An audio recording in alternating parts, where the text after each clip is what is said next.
Aujourd'hui, vendredi, notre invité est un journaliste sportif, vous le connaissez tous. Il s'agit de Henri Akodo. Avec lui, nous allons parler des qualifs mondiales 2022 en jeu, des deux dernières rencontres des éperviers du Togo. Nous allons également parler de la C1, le Paris Saint-Germain au ralenti, Liverpool et l'Ajax en huitième de finale, Benzema dans le mille. Et puis on termine toujours par le football en Espagne, sa vie pressentie à la tête du Barça, mais il y a encore quelques réglages à faire.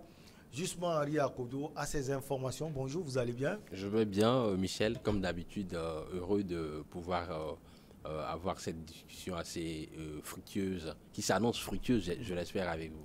Allez, quels sont les enjeux donc des deux dernières rencontres des éliminatoires de la Coupe du Monde Qatar 2022 pour les éperviers du Togo? Pour faire le point très rapidement, la bande au sélectionneur national Paulo Duarte a engrangé 4 points dans cette poule, deuxième, derrière le Sénégal qui a écrasé toute concurrence. Le Sénégal qui caracole la tête de cette poule H avec 12 points, 4 matchs, 4 victoires. Le Sénégal qui a déjà composté son ticket pour le dernier tour, c'est-à-dire les playoffs de cette compétition. Et donc pour le Togo, il ne s'agira pas de se battre pour pouvoir décrocher un quelconque ticket, puisque ce seul ticket-là est déjà à l'actif du Sénégal, le Togo. Il s'agira bien évidemment de pouvoir continuer sur la belle dynamique des deux dernières rencontres, le match nul ici face au Congo-Brazzaville lors de la 3e journée et la première victoire du Togo dans cette campagne en match officiel. Ça fait 2 ans de disette. Le Togo a su briser ce signe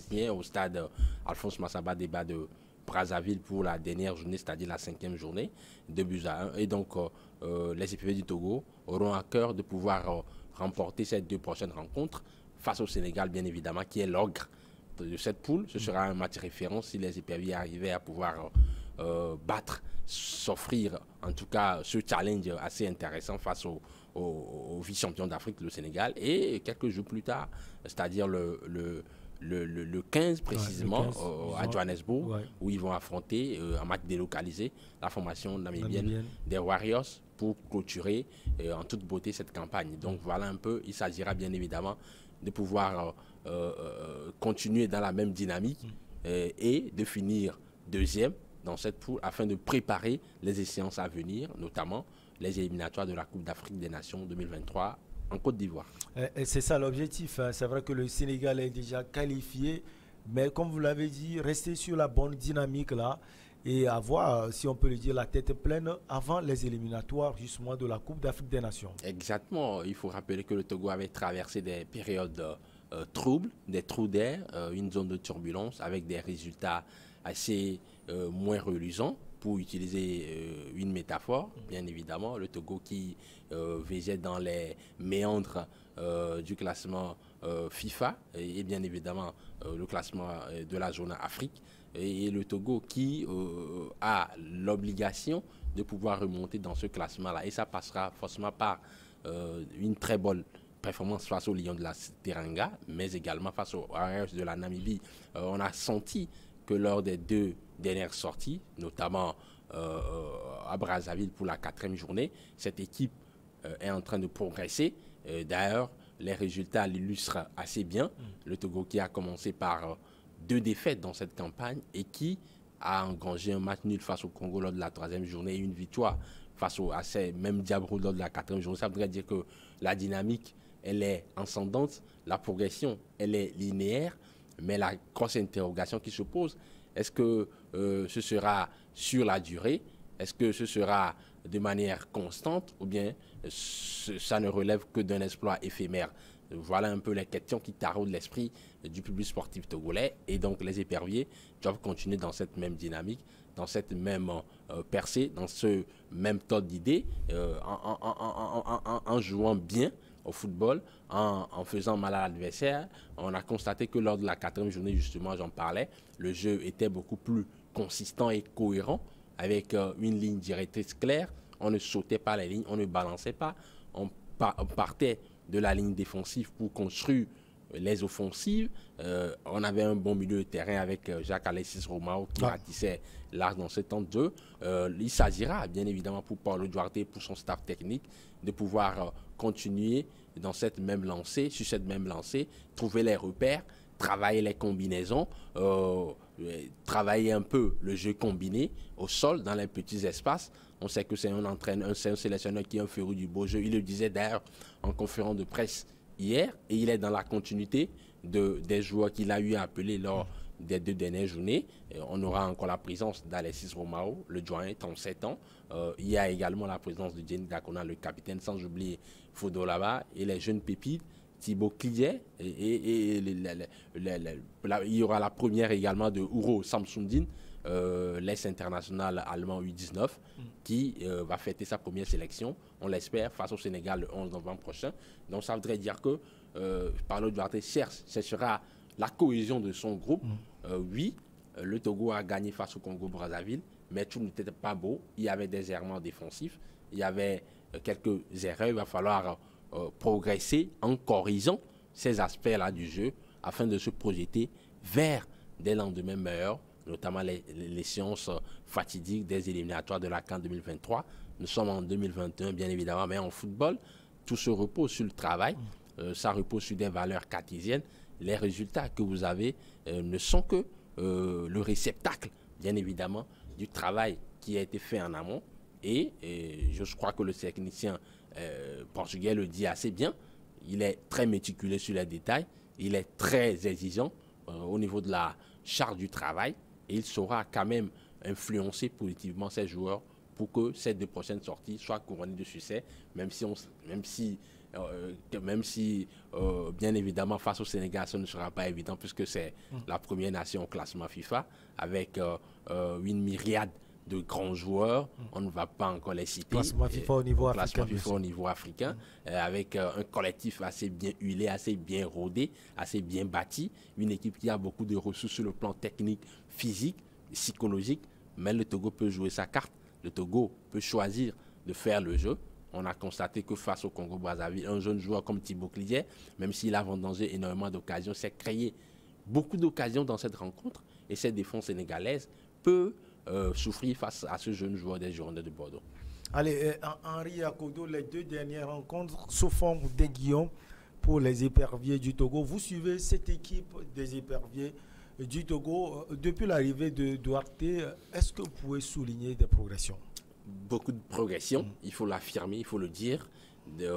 Sur le plan mental, c'est une équipe qui aujourd'hui est toujours concentrée du début jusqu'à la fin. Des joueurs qui ne réchignent pas à faire les travaux défensifs. Il y a le bloc équipe qui devient de plus en plus hermétique et compact, qui essaie de pouvoir progresser, avancer. Ce qui est encore flagrant et flatteur dans cette équipe, c'est quand même la chaîne des passes qui s'enchaînent dans leurs prestations. C'est-à-dire que quand vous voyez par exemple la ligne défensive composée de 4 joueurs, à chaque fois qu'on doit pouvoir impulser une action offensive, tous les joueurs suivent les mouvements, que ce soit les latéraux, notamment Até Youssouf, l'ancien joueur de Wafa. Il va signer bien évidemment dans un club européen très bientôt. Et bien évidemment que ce soit les milieux de terrain, Jacques Alexis Romao, Nyama Akate ou Tchaki Marouf lors de la dernière journée, on a constaté qu'il y avait une certaine complicité, complémentarité qui se dégageait. Les jeux sur les côtés, beaucoup de redoublements de passes, beaucoup de décalages trouvés et des passes en profondeur. Ça voudrait dire que la mayonnaise est en train de prendre, mais attention, il y a encore des aspects à améliorer. On montre parfois beaucoup plus de frilosité et de fébrilité sur les sorties de balles. On prend beaucoup trop de risques parfois pour pouvoir aérer le jeu, notamment venant de Tchaki Marouf. Il va falloir corriger ces aspects-là. Il ne faut pas également non plus occulter quelques erreurs de placement, de concentration des joueurs de la ligne défensive, notamment de Jenny Dacona et d'Agbozo Clousset. Face au Congo, lors de la 4e journée, on a constaté que sur l'aspect de la coordination, de la synchronisation des mouvements, sur les attaques placées de l'adversaire, il y avait quelques errements à corriger. Et j'ose croire que Paulo Duarte a pu quand même faire des séances de vidéo avec son staff, avec ses joueurs, et il saura corriger ces aspects-là pour permettre à cette équipe togolaise d'être beaucoup plus compétitive, d'être beaucoup plus rodée, beaucoup plus huilée, pour pouvoir faire face aux adversités qui s'annoncent face au Sénégal, mais également face à la Namibie. On prend le vol pour l'Occident, le vieux continent, donc plus précisément la France, même si son match a été joué en Allemagne. Le PSG au ralenti, c'était un match nul face au RB Leipzig, 2 buts partout, Henri Akodo. Moi, je m'attendais, je n'étais pas dans le secret des dieux, mais au vu de la prestation de cette formation allemande, dirigée par l'Américain Desi Martz au match aller au Parc des Princes, je me disais que le match retour ne sera pas facile pour la formation francilienne, même si elle a battu cette équipe 3 buts à 1 lors de ce match aller. Justement, on s'attendait, moi je m'attendais particulièrement à une rencontre âprement disputée, âprement difficile pour la formation parisienne, et c'est à ce à quoi on a assisté, bien évidemment, une rencontre assez plein de rebondissements. L'ascenseur émotionnel était au compte parce que ce sont les Allemands qui ont d'abord ouvert le score, et bien évidemment le PSG a su égaliser. Les Allemands, il faut le noter, ont raté un pénalty dans cette rencontre. Ils pouvaient tuer le match, et derrière cette formation parisienne a égalisé et a marqué ce second but là. Mais finalement, dans les ultimes minutes de la partie, l'égalisation venue de Szoboszlai sur pénalty, Donnarumma était tout près de pouvoir arrêter un deuxième pénalty dans cette rencontre, mais il n'a pas pu. Il faut souligner que cette formation allemande était sur sa pelouse et a encore pratiqué du beau jeu, notamment les raids ravageurs d'un certain Angelino, le latéral gauche espagnol. Quel joueur cet espagnol-là, bonne vision, capable d'enchaîner les courses à haute intensité, capable de pouvoir porter les stockades dans le camp adverse. Sur ses placements, il est tout simplement impeccable, mais également sur sa capacité à délivrer des centres millimétrés, précis pour ses partenaires. Il constituait en tout cas l'une des forces de cette formation allemande, et ça a mis en difficulté énormément ces sorties de ballons, mis en difficulté la formation parisienne qui visiblement dans le jeu avait éprouvé d'énormes difficultés à pouvoir organiser le jeu.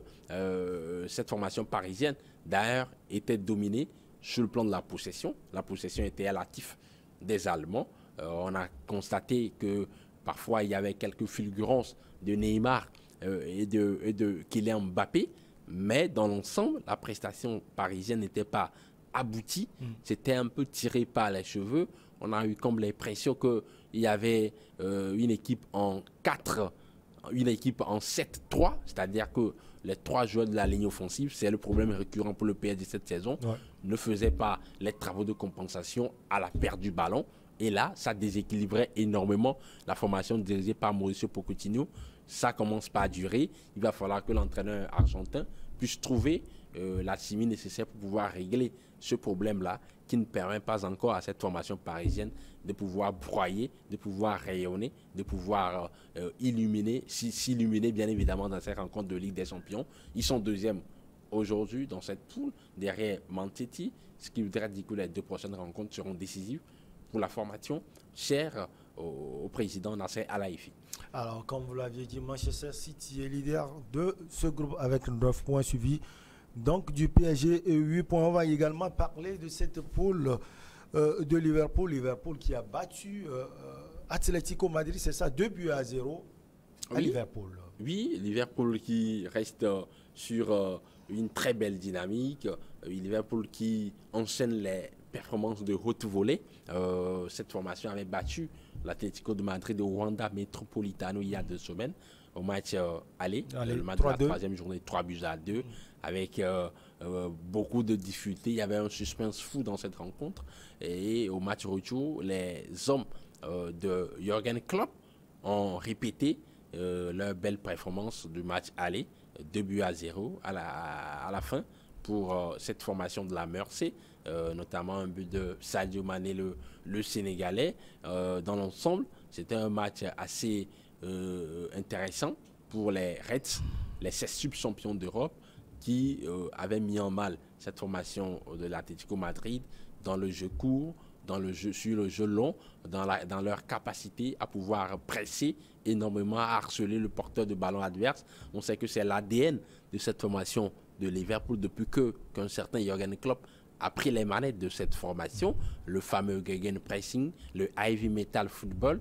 Jürgen Klopp, il faut savoir que c'est un théoricien. Il conçoit un match de football comme une guerre et il se prépare âprement, ardemment avec ses soldats avant le début de la rencontre, des joueurs qui courent énormément dans tous les sens, beaucoup de volume de course, beaucoup d'intensité dans les enchaînements, beaucoup de vitesse dans les transmissions de balles, beaucoup de percussions sur les côtés. Et tout ça ne peut que déranger un adversaire comme l'Atlético Madrid qui, au-delà de sa force sur le plan défensif, avec quand même des qualités à faire valoir sur le plan offensif. Mais dans cette rencontre, on a tout simplement constaté que Jürgen Klopp a encore pris un temps d'avance sur un certain Diego Simeone. Allez, même poule également, c'était Porto contre le Milan AC, hein. Oui. Un but partout. Hein. Un but partout, deux grands clubs du football européen. Le Milan AC a son actif 8 Ligues des Champions. Ouais. C'est le deuxième club le plus titré dans cette compétition. Mais un retour difficile ces temps-ci. Exactement, retour difficile ces temps-ci. Le Milan AC qui était absent. Il y a cela pendant plusieurs années de cette compétition. Ce n'est plus le Milan AC de 2007 qui avait remporté sa dernière Ligue des Champions avec les joueurs comme les Maldini, les Nesta, bien évidemment, des joueurs comme Hernan Crespo, sans oublier un certain Gattuso.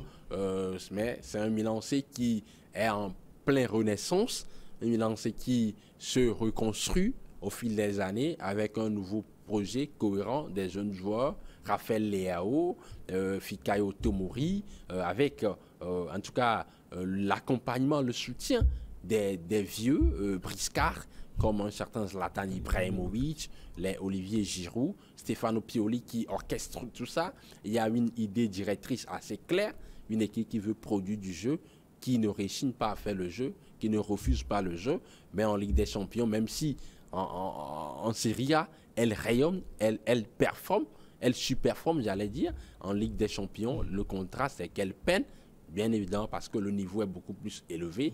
Un but partout face à cette formation du FC Porto au stade San Siro pour cette 4e journée pour le Milan AC. Le Milan AC qui doit encore cravacher dur pour espérer aller décrocher une place pour les 8e de finale ou au pire des cas, accrocher une place pour la Ligue Europa. Ça sera compliqué parce qu'ils sont derniers avec un point.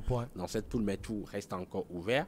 Il reste 2 journées. Il va falloir qu'ils fassent un exploit, bien évidemment, pour pouvoir s'offrir un ticket pour le deuxième tour. En face, c'est quand même le FC Porto d'un certain Conceição, bien évidemment Sergio Conceição, l'ancien entraîneur de cette formation du FC Nantes, la formation de la Loire dans les Hexagones. Sergio Conceição qui a un travail énormissime avec des joueurs talentueux, Luis Diaz, les Taremi, Pepe qui est toujours là, malgré le poids de son âge. Il continue pas à porter cette équipe lusitanienne sur ses épaules.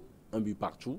Je pense que c'était quand même un résultat mérité pour les deux équipes parce que même si le FC Porto avait dominé cette rencontre en première période, le Milan AC est revenu avec de très bonnes intentions en deuxième période. Une soirée compliquée donc pour Dortmund à la maison au Signal Iduna Park. Ils ont été tout simplement déplumés par les jeunes Bataves. Je vais parler de l'Ajax d'Amsterdam. Exactement. Les poulains d'un certain Erling Haaland qui était absent de cette rencontre ont encore vu la ciguë face à cette formation de l'Ajax Amsterdam qui ne fait que confirmer tout le bien qu'on pense d'elle depuis quelques années déjà. L'Ajax Amsterdam qui avait éliminé le Real Madrid en 8e de finale de Ligue des Champions il y a de cela 3 années. Avec un score historique au Santiago Bernabéu, 4-1. C'est une équipe aujourd'hui, malgré les départs de certains de ses cadres à l'époque, Hakim Ziyech, Anthony Van de Beek, c'est une équipe qui se réinvente avec de jeunes joueurs qui véritablement s'incrustent dans ce collectif-là. Anthony, et bien évidemment Sébastien Haller, qui est le meilleur buteur, l'Ivoirien, de cette campagne pour l'instant avec cette réalisation, cette formation non, ce n'est pas cette réalisation, autant pour moi avec 9 réalisations, il faut être précis. Et donc cette formation de l'Ajax Amsterdam était assez compliquée pour le Borussia Dortmund qui était orphelin de son joyau rutilant, Erling Haaland.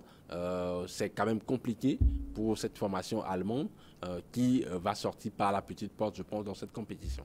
Allez, Benzema dans le mille, c'est l'homme à tout faire aujourd'hui pour cette formation merengue du Real Madrid. 2 buts contre 1 à domicile face au Shakhtar Donetsk. Il s'est décroché, il s'est centré, il s'est passé, il sait faire des bons appels, il sait faire de faux appels également, il s'est marqué surtout des buts. Benzema, c'est le goléador attitré, c'est la première force de cette formation madrilène depuis quelques années déjà, et il continue par confirmer tout le bien qu'on pense de lui face au Shakhtar Donetsk. Vous venez de le souligner. Pour cette 4e journée, il a inscrit le 1000e but de l'histoire du Real Madrid dans cette compétition. Il fallait Benzema, en tout cas, pour pouvoir marquer ce but-là. Il était le seul qui pouvait marquer ce but-là pour le Real Madrid parce qu'il est en train de rentrer dans l'histoire de cette formation et ce n'est que bénéfique pour la formation merengue qui est la première équipe à pouvoir atteindre cette barre des 1000 buts dans cette prestigieuse compétition, la plus prestigieuse bien évidemment compétition des clubs en Europe. Le Real Madrid qui devance la formation du Bayern de Munich qui vient en 2e position en termes de club qui a le plus marqué. Et en 3e position, nous avons le FC Barcelone.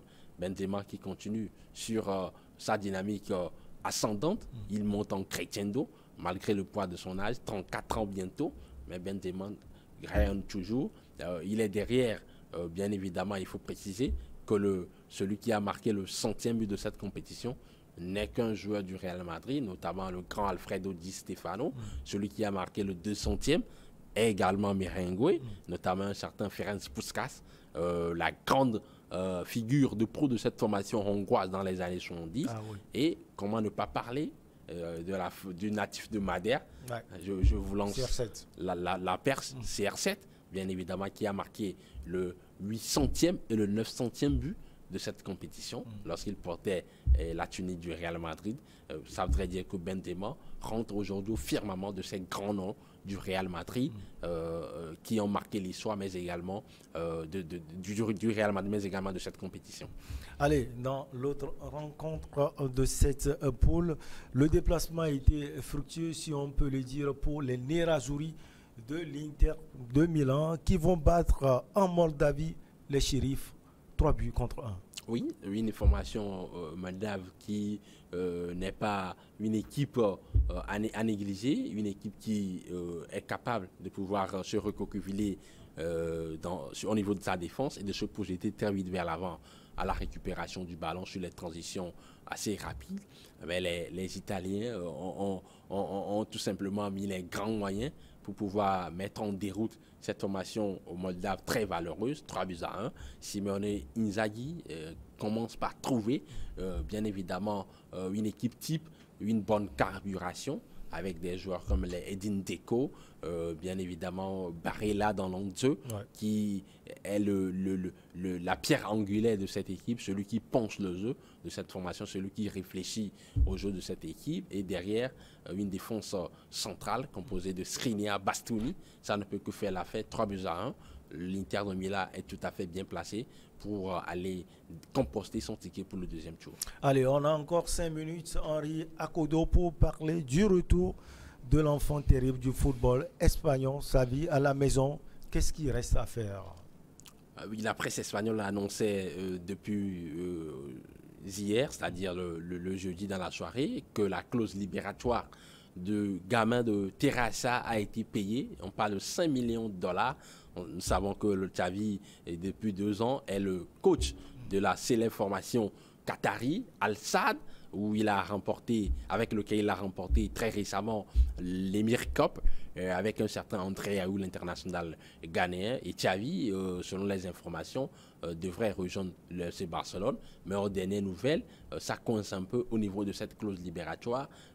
Une source de la presse catalane parle d'une difficulté criarde pour le FC Barcelone de pouvoir payer ce montant. On sait que le FC Barcelone est dans une situation financière assez précaire.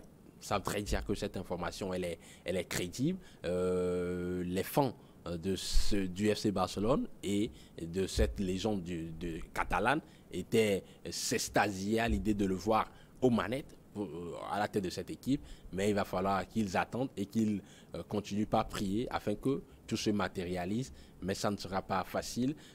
Xavi Hernandez, on sait toute l'histoire, tout le mythe qui entoure ce joueur qui a commencé sa carrière au FC Barcelone en 1998. À 18 ans, 2 mois, il a enchaîné plus de 760 matchs avec cette formation. Il a inscrit 85 buts en 20 saisons. C'est un monstre, c'est un dinosaure.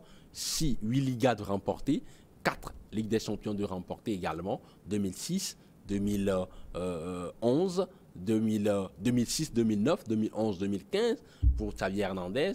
Il a remporté des Super Coupes d'Europe avec le FC Barcelone. Il a été champion du monde avec la Roja en 2010, double champion d'Europe en 2008 et en 2012. Il a toute une galaxie de trophées à son actif dans son escarcelle et surtout sa science du jeu. C'est un joueur qui est féru du beau jeu. Il est le joueur, le prototype, j'allais dire, du joueur multifonctionnel pensé par un certain Rinus Michel, celui-là même qui a conceptualisé le football total que pratique le FC Barcelone et qu'a mis en place un certain Johan Cruyff et qu'a bien évidemment systématisé également un certain Pep Guardiola. Xavi Hernandez, c'est un joueur qui, à l'époque, lorsqu'il jouait, aime bien évidemment confiner son adversaire dans une faille. Et en tant qu'entraîneur, il va le faire, Henri Akodo, sans doute. Sans doute que ce sont ses idées. C'est quand même un joueur qui veut mourir avec ses idées parce qu'il est adepte de ce beau jeu-là, de ce football qui presse, qui harcèle et à la récupération, un jeu où on conserve énormément le ballon à travers les redoublements de passes dans les petits espaces. Il aime confiner ses adversaires dans une faille aérospatiale pour pouvoir les empêcher de réfléchir, d'avoir le temps de réflexion nécessaire pour pouvoir se déployer vers l'avant. Ce sont ses idées. Est-ce qu'il sera capable de pouvoir les matérialiser lorsqu'il, bien évidemment, probablement va prendre la tête de cette équipe? Voilà un peu le gros défi qui va s'offrir, le gros défi auquel on va l'attendre, bien évidemment. On sait que c'est un grand bonhomme. Il pourra avoir les coups de force nécessaires pour pouvoir réaliser ce défi-là. Mais pour l'instant, rien n'est encore fait. Et les supporters du club culé doivent encore attendre encore un peu. Allez, merci beaucoup à vous, Henri Akodo. Que dis-je, le maestro Henri Akodo. Merci infiniment, frère. Merci d'être assez dithyrambique à mon endroit, mais en toute modestie, je pense que je ne suis pas le grand maestro comme vous l'estimez. J'adore votre modestie. J'adore surtout l'humilité, j'allais dire. Henri Akodo, vous êtes un grand. Allez, la pause pour le journal et on revient avec nos chers invités pour Regard Croisé.